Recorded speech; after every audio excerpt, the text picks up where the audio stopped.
been proud. Morning, Tom Thiersch, Jefferson County. I just wanted to continue with a little discussion we've been having over the last couple of weeks regarding my continuing request over the last 6 years for you folks to take up the issue of a nuisance noise ordinance for the county.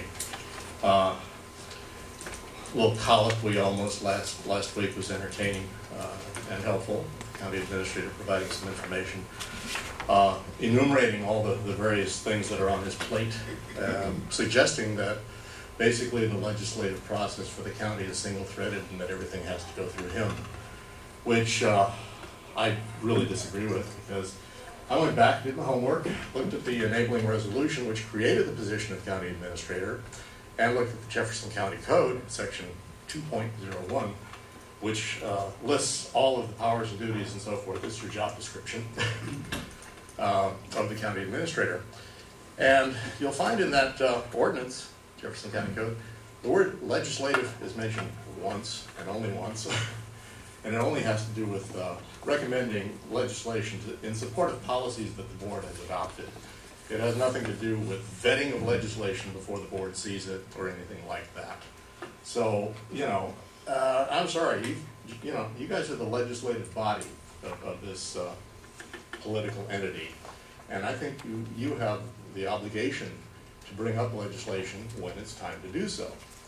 I also want to note that since this board operates according to the Robert's Rules of Order, at least informally, not formally adopted, but nonetheless, you follow it mostly.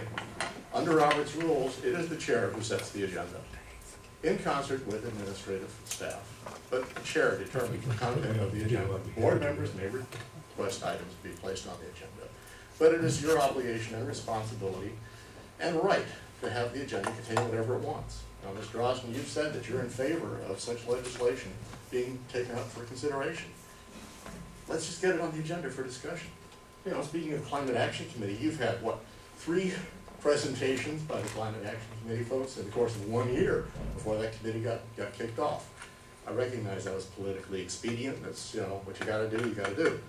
But that doesn't mean that you need to exclude action on all kinds of other things. Half a dozen hearings on adult businesses that nobody cares about. And finally, Mr. Sullivan, you raised 3 objections in your comments. For one thing, you said the county foul has the WAC for its noise control. Well, we don't, because that WAC requires that the county possess noise measuring equipment, which the sheriff does not have. So we can't enforce that WAC. So it's of no effect, no consequence. It may be adopted, but it can't be used. You also noted that such legislation might have to go to the Planning Commission. Well, I'm sorry, that just doesn't fly. Thank you, Mr. Not Chair. true.